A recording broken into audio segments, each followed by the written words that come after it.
और संघर्षशील साथी आपके चौधरी कुलदीप बिश्नोई जी से प्रार्थना करूंगा वो आए और भव्य जीत के लिए आप सब साथियों से प्रार्थना करने का काम करें। चौधरी कुलदीप बिश्नोई जी।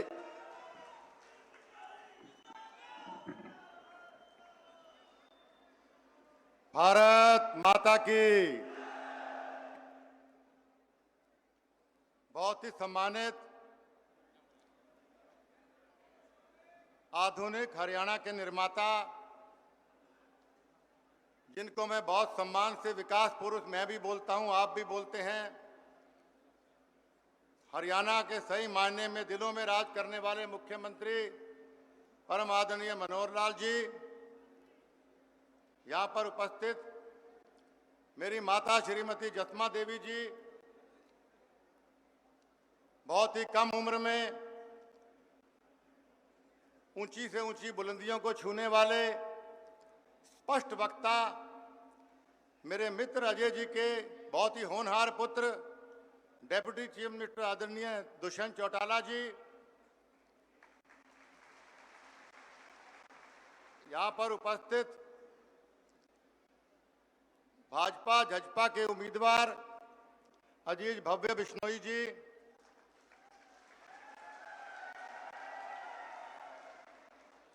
हरियाणा सरकार में बहुत ही पॉपुलर मंत्री श्री अनिल विज जी, आदमपुर हल्का, सरसा जिला, बिहार जिला, जिनको अपनी सर आंखों पर बिठाता है, हरियाणा सरकार में मंत्री आदरणीय चौधरी रणजीत सिंह चौटाला जी, हरियाणा सरकार में मंत्री डॉक्टर कमल गुप्ता जी, हमारे यहाँ पर हमारे आदमपुर विधानसभा के इस बार के उपचुनाव के प्रभारी श्री जेपी दलाल जी, श्री कृषि मंत्री हमारे श्री कंवरपाल जी, बहुत ही मेहनत कर रहे मेरे बड़े भाई रणबीर गंगवा जी, डॉक्टर बनवारी लाल जी, हरियाणा सरकार में मंत्री, जननायक जनता पार्टी के बहुत ही वरिष्ठ नेता एवं प्रधान आदरणीय सरदार निशांत सिंह जी, भाजपा के पूर्व प्रधान श्री सुभाष बराड़ा जी, और बहुत ही मन से हमें आशीर्वाद दे रहे श्री मनीष ग्रोवर जी, श्री अनूप धानक जी, यहाँ विशेष तौर पे हमें आशीर्वाद देने आए, जिनके पिताजी चौधरी ब्रिजेंद्र सिंह का हमेशा मुझ पर आशीर्वाद रहा है, श्री ब्रिजेंद्र सिंह जी, मेरे बहुत पुराने मित्र ओजस्वी वक्ता मेरे भाई कैप्टन अभिमन्यु जी, श्री संजय भाटिया जी, श्री कृष्णलाल पवार जी, जो बहुत ही दिन रात मेहनत कर रहे हैं, यहाँ पर आए सरसा से सांसद श्रीमती सुनीता दुग्गल जी, राज्यसभा सांसद श्री डीपी वत्स जी, बाकी लिस्ट बहुत लंबी हो जाएगी। यहाँ पर उपस्थित सभी सम्मानित विधायकगण, पूर्व विधायकगण, हमारे संघर्ष के साथी जो हमारे 15 जोनों के प्रभारीगण, प्रेस के साहिबान, बुजुर्गों, माताओं, बहनों, नौजवान साथियों, प्यारे बच्चों, सबसे पहले तो इतने जबरदस्त काम के समय में इतनी भारी संख्या में आप यहां पर हम सबको अपना साथ, अपना सहयोग, अपना आशीर्वाद देने जो पधारे हैं, इसके लिए मैं अपनी ओर से, मंचासीन सभी नेताओं की ओर से हाथ जोड़ के आपका स्वागत करता हूं, अभिनंदन करता हूं। साथ ही मैं दिल की गहराइयों से आभार व्यक्त करना चाहता हूं आधुनिक हरियाणा के निर्माता हमारे मुख्यमंत्री आदरणीय श्री मनोहर लाल खट्टर जी का, जो स्वयं यहां समय निकाल के आपको और हम सबको आशीर्वाद देने पधारे हैं। मैं धन्यवाद देना चाहता हूं आदरणीय उप मुख्यमंत्री श्री दुष्यंत चौटाला जी को, वो भी विशेष तौर पे आपको आशीर्वाद देने यहां पर पधारे हैं। साथियों, ये चुनाव का अंतिम चरण है। और अंतिम चरण मैं समझता हूं सबसे महत्वपूर्ण चरण होता है। जैसे हम कोई दौड़ में कई 500 मीटर की 1000 मीटर की दौड़ होती है, उस दौड़ में सब सारे धीरे धीरे भागते रहते हैं, लेकिन जब अंतिम वाला दौर आता है, अंतिम वाला राउंड आता है या अंतिम चरण आता है, उस चरण में जो सबसे तेज भागता है, सबसे मेहनत करता है, वो गोल्ड मेडल लेके जाता है। तो साथियों, ये अंतिम चरण चुनाव का है, लेकिन सबसे महत्वपूर्ण चरण। अभी हमारे पास 2 दिन और 2 रातें बची हैं, इसलिए साथियों हमें ढीला नहीं पड़ना। आमतौर पे आप सोच लेते हैं कि चुनाव तो हम जीते पड़े हैं। निसंदेह चुनाव हम जीते पड़े हैं और बहुत बड़े मार्जिन से जीते पड़े हैं, लेकिन वोट डालोगे और डलवाओगे तो मार्जिन बड़ा आएगा, वरना नहीं आएगा। आप सब सर्वगुण संपन्न हैं। 4 उपचुनाव आपने पहले जीते हैं, कठिन से कठिन परिस्थितियों में आपने जीते हैं, इसलिए आप बहुत मंजे हुए खिलाड़ी हैं। आपको अगर मैं कोई सीख दूं तो सूरज को दिया दिखाने वाली बात है।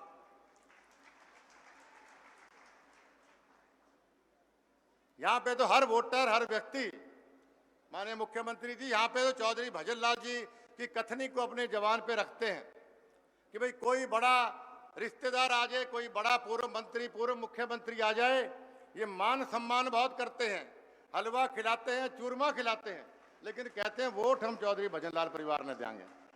ये बात है कि नहीं भाई, बताओ।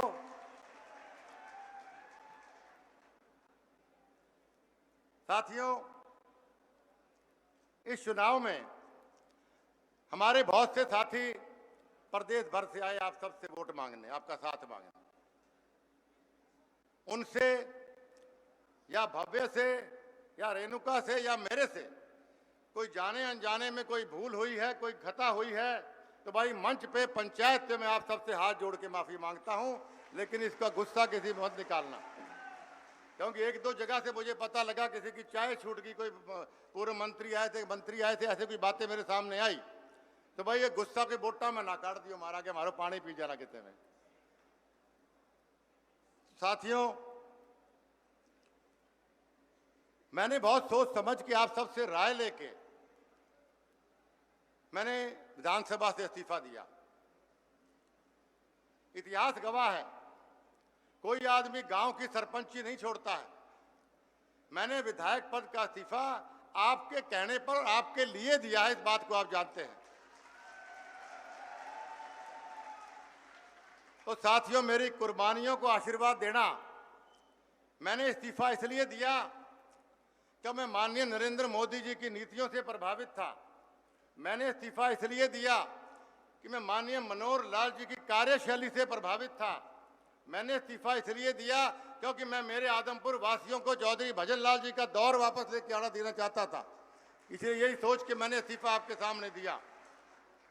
मैं मन से आपको बताता हूं, मैंने हर गांव में आके आपको बताई है कि इनसे बेहतर मुख्यमंत्री मैंने आज तक नहीं देखा।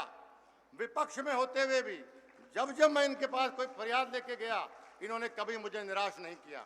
ये क्वालिटी या तो मैंने चौधरी भजनलाल जी में देखी थी या माननीय मनोहर लाल जी में ये क्वालिटी मैंने देखी है। बहुत सी मिसालें मैं आपको दे सकता हूं, लेकिन एक मिसाल मैं आपको जरूर देना चाहता हूं। मैं आज कुछ ज्वाइनिंग से कुछ महीने पहले मैं माननीय मुख्यमंत्री जी के पास गया।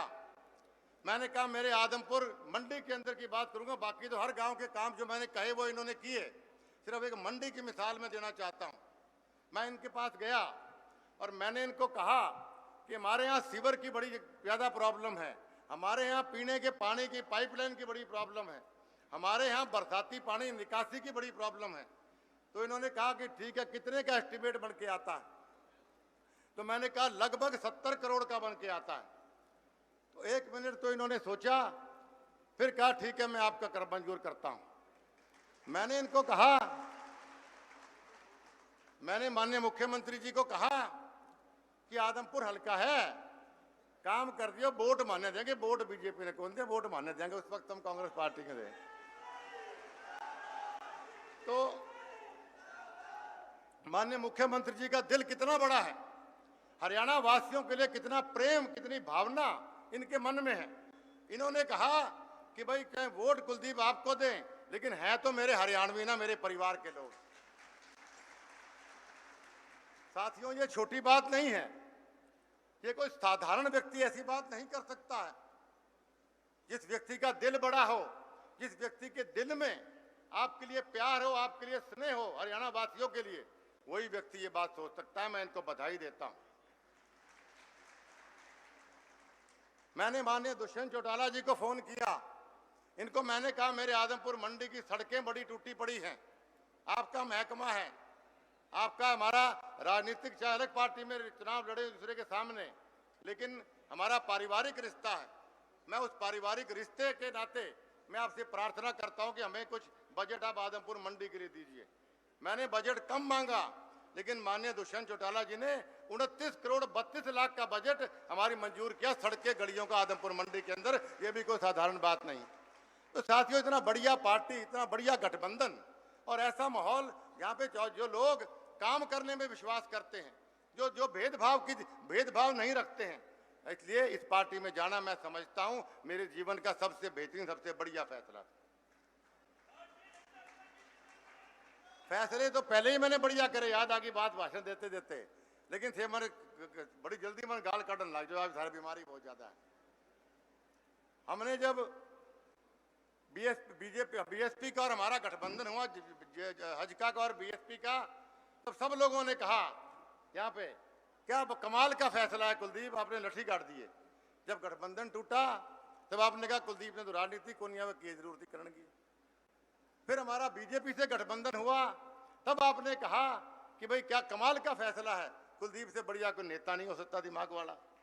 फिर किसी कारण से गठबंधन टूट गया, फिर आप कह रहे कुलदीप की जरूरत करण की, तो पॉलिटिक्स करनी को नहीं आवे। तो इस पे एक मुझे छोटी सी कहानी याद आ गई। एक बार एक राजस्थान में एक आदमी की गाड़ी खराब हो गई बिल्कुल टिब्बों में जाके, और वो वहां पे ढूंढता रहा कई घंटे, मई जून का महीना, पसीनों से तरबतर, और वो ढूंढता घूमता फिरता रहा। तो एक दूर एक छोटा सा मकान उसको नजर आया। तो रेगिस्तान पे चलता हुआ मकान पे घंटी बजाता रहा, तो बहुत देर तक कोई आया नहीं। उसने कहा देखो क्या एक जमाना होता था, अतिथि परम भव देवो भव, और अब कोई आदमी आ नहीं रहे, कितने घटिया लोग हैं। तो तभी एक आदमी ने दरवाजा खोला। उन्होंने कहा जी मैं माफी चाहूंगा, मैं नहा रहा था इसलिए मेरे घर में कोई और था नहीं, मैं खोलता हूँ। तो बंदा कहा देखो कितना बढ़िया आदमी है, मुझसे माफी मांग रहा है, मैं तो जाने ही को नहीं मने। फिर उसने कहा जी आप आइए अंदर बैठो, पंखा चलाया उसने, और उसने कहा कि भाई आप बैठिए, मैं आपके लिए पानी लेके आता हूँ। उसने कहा कितना बढ़िया अतिथि देवो भव निभा रहा है, कितना बढ़िया आदमी है। तो वो आदमी चला गया पानी लेने। वो 15 मिनट 10 मिनट आया नहीं, तो उसको गाड़ी में कान लग गया, मन में थाड़ डड़ा कि कितना बेकार आदमी, पानी को पूछने गयो, पानी ना ही पावा रही बढ़िया, झूठ बोल रहे पूछो, ये बेकार आदमी को नहीं कोई। तभी वो आदमी लेके आता है अपने हाथ में एक गिलास, और वो कहता है जी मैंने सोचा आप इतनी गर्मी में आए हो तो पानी क्या मैं आपको सिकंजी दे देता हूँ। उन्होंने कहा देखो कि तो बढ़िया आदमी है, पानी को क्यों सिकंजी ले रहा है तो। फिर उसने घूंट मारी सिकंजी के, तो सिकंजी फीकी। तो कहता कितो घटिया आदमी है, गर्म पानी ले जाओ, चीनी कौन गाती के अंदर। तो उस आदमी ने कहा कि मेरे हाथ में चीनी थी, फाका था उसके। उसने कहा कि मुझे नहीं पता था, मैं सोचा था आपकी शुगर है कि नहीं है, इसलिए मैंने गाती को नहीं, तो लो पी लो। बोलो कि तो बड़ी आदमी है। तो थारी बा बीमारी है, फैसले सही गलत बड़ी जल्दी करने लग जाते हो, आप विश्वास रखा करो हमारे ऊपर। तो साथियों, इससे पहले मैं आपको कह रहा था कि इस इलाके में मैं माननीय मुख्यमंत्री जी को बताना चाहता हूं कि इस इलाके में लोग नाराज जरूर हो सकते हैं। चौधरी भजनलाल जी से भी कई बार नाराज होया करते थे। मैं छोटा या वोट मांगने आता था तो पिताजी से भी लोग नाराज होया करते थे। वो नाराजगी मेरे से हो सकती है, लेकिन खिलाफत नहीं हो सकती। नाराज तो भाई भाई से और बाप बेटे से भी हो जाता है, लेकिन खिलाफ दुश्मन से होता है। और चौधरी भजनलाल का परिवार कभी आदमपुर हल्के का दुश्मन नहीं हो सकता, इस बात को आप लोग सब जानते हैं। 2019 की बात बताता हूं मैं आप सबको, माननीय मुख्यमंत्री को। 2019 में मैं चलो नाम नहीं लूंगा, अच्छा कौन लगा है, एक परिवार के मुझे पता लगा हमारे नाराज हो रहे हैं बहुत ज्यादा। तो मैं चला गया उनके पास, मैं जाके, वो 85 साल के करीब उम्र थी उनकी। तो मैंने जाकर कहा जी मैं कोई नाराजगी होगी तो मैंने माफ कर दो, मैं वोट मांगने आया सारा हूँ। तो पिताजी का साथी पुराना पूरा गर्म, बोलो तने वोट दू ही को नहीं मैं की हालत में। बोलो भजनलाल मेरे ब्याह में आयो, भजनलाल मेरे छोरे के ब्याह में आयो, भजनलाल मेरी छोरी के ब्याह में आयो और तू मेरी पोती के ब्याह में कोनी आयो, मैं तने वोट दूं ही कोनी की हालत में। तो मैं आधा घंटा पौना घंटा मैं उनको मनाता रहा, नहीं माने। पहली बार हुआ इतिहास में कि आदमपुर हल्के में मैं या पिताजी या हमारा परिवार किसी घर गया है, वो सुना दे फिर मान जाए हमारी बात, वो माने नहीं। लेकिन मेरा दिल नहीं मानना मेरा, मैंने कहा वोट दे ही हो हर हालत में। तो मैं पोलिंग हो गई, पोलिंग के बाद शाम को मैं उनके घर गया, मैं कहा देखो श्री हाल के रिटोडर। मैंने कहा अंकल जी आपका तो अब हो गया गुस्सा ठंडा, अगली बार। तो बोलो कुलदीप मैं वोट मैं सोच के गया था कि मैं वोट दूं ही कोनी कुलदीप ने अब की बार, लेकिन जब मशीन पे बटन मेरी आंगली की ओर कहानी गई कोनी की हालत में। अब मेरे दिमाग में ये रहा कि भाई मेरे गले से कि मेरे हाथ से चौधरी भजनलाल परिवार की नस कौन बांट सकूं मैं। तो इस प्रकार की भावना मैंने किसी हल्के में नहीं देखी। मैंने भिवानी से भी लोकसभा का चुनाव जीता, पिताजी ने फरीदाबाद से लोकसभा जीता, करनाल से जीता, हमने हिसार से जीता, लेकिन इस प्रकार का अपनापन और प्यार मैंने लोगों के मन में नहीं देखा। रेणुका की सहेलियां कुछ गांव में घूम रही थी एक जगह, वो लोग इतना मंडी में गया बाजार में, इतनी नाराज मेरे से, इतना नाराज वो दुकानदार। तो ये समझाने लगी रेणुका की सहेलियां कि नहीं नहीं थारो परिवार है, वोट कुलदीप ने दियो। बोले आपको किसने कहा कि मैं वोट नहीं दूंगा उसको, वोट कुलदीप नहीं दूंगा, वे नहीं दूंगा मैं, लेकिन मैं नाराज हूं इनसे पूरा। तो यहाँ लोग नाराज हो सकते हैं, यहाँ लोग खिलाफ नहीं हो सकते। तो साथियों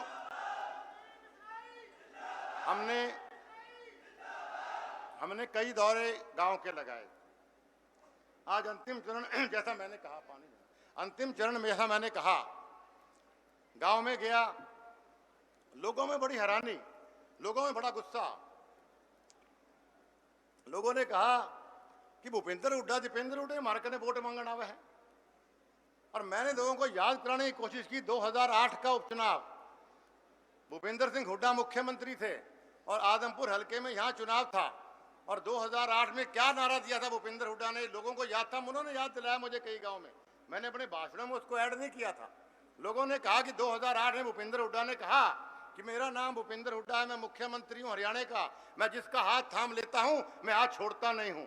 आप आदमपुर वालों मुझे वोट देना या मत देना, लेकिन भूपेंद्र हुड्डा थारा विधायक थारा मुख्यमंत्री रहेगा। 2008 की बात थी, उसके बाद 6 साल मुख्यमंत्री रहा। आप गवाह हो, गांव के लोग ही गवाह थे। अगर एक भी काम आदमपुर हल्के का भूपेंद्र सिंह हुड्डा ने मन से किया, रूटीन काम तो यह करते हैं, बल्कि लठ मारे थारे आपको याद दिलाना चाहता हूं। 2010 में जब हमारा यहाँ से नौकरियां, पानी, बिजली, विकास का पैसा सब यहाँ से खोज के ले गया, तब विधानसभा घेराव मैंने किया था, आप जानते हैं। और मेरे साथ आप में से बहुत से साथी वहां चंडीगढ़ गए थे विधानसभा घेराव करने। लठ पड़े थे, कौन पड़े, थारा सारा गया, वो पीछे से आवाज कौन आई। मैंने कुलदीप बिश्नोई कोई अपनी फैक्ट्री खुलवाने नहीं गया था, कुलदीप बिश्नोई कोई अपना होटल खुलवाने नहीं गया था, मैं भेदभाव के खिलाफ गया था, मैं आदमपुर हल्के के अन्याय के खिलाफ गया था। आज जिस आदमी ने लठ मारे आपको, आज वो और उसका छोरा आके कहते हैं हमारा साथ दो, हम आपको वोट देंगे। किस शर्म किस मुंह से आप वोट मांगते हो। दीपेंद्र हुड्डा का मैं भाषण सुन रहा था, क्या हमारे को वोट दो, 2024 में आपके काम करेंगे। तो दो साल सारा काम कौन करेगा भाई, सरकार तो हमारी डंका की चोट पे है, कौन काम। और 2024 में कौन सी सरकार आ रही है। हमारे पास इतने विकास पुरुष, विकासशील मुख्यमंत्री जी हमारे सामने बैठे हैं, इनके होते हुए 2024 क्या 2029 की सरकार भी भारतीय जनता पार्टी की बना के दिखाएंगे, प्रदेश के अंदर भी और देश के अंदर भी। इसलिए साथियों, मेरे को कहा गया कम बोलना है। मैं आभारी व्यक्त करता हूं मनोहर लाल खट्टर जी का और केंद्र नेतृत्व का, जिन्होंने भव्य बिश्नोई को यहां से टिकट देके अपना नुमाइंदा बनाया। साथियों, चौधरी भजनलाल जी के युग बड़ी मुश्किल से हमारे पास मौका आया कि हम वो दौर वापस हमारे पास आ रहा है। जैसा मैंने कहा, ज्वाइनिंग के बाद ही मैंने 530 करोड़ रुपए की प्रोजेक्ट परियोजनाएं माननीय मुख्यमंत्री जी के हाथ में दी थी, और उन्होंने 1 मिनट में उनको हाँ किया। ये एक शुभ संकेत है कि चौधरी भजनलाल जी का दौर हमारे आदमपुर हल्के में वापस आ रहा है। इसलिए साथियों, खोना नहीं है ये मौका, चूकना नहीं है ये मौका। इतने वोटों से भव्य को जिताओ, इतने वोटों से भव्य को जिताओ कि 2024 में कोई टिकट मांगने वाला कांग्रेस पार्टी में आदमपुर हल्के से ना मिले, तो जीत का मजा है, नहीं जीत का मजा हमारे को नहीं आएगा। ये बात आपको करना चाहता हूँ। भव्य बिश्नोई के बारे में आप मुझसे ज्यादा जानते हैं। स्कूल के टाइम से स्कूल में ये हेड बॉय रहा, स्कूल में टॉप किया इसने एनसीआर में, 10 मैट्रिक में स्कूल में टॉप किया इसने एनसीआर में, 12वीं क्लास में लंदन स्कूल ऑफ इकोनॉमिक्स से ग्रेजुएशन करी है, ऑक्सफोर्ड यूनिवर्सिटी में मास्टर्स करी और वहाँ ब्लू ब्लेजर होल्डर रहा है ये, और हार्वर्ड यूनिवर्सिटी के अंदर भी सेकंड मास्टर्स करने गया था। पिताजी के नाम पे भजन ग्लोबल इम्पैक्ट फाउंडेशन भव्य चला रहा है।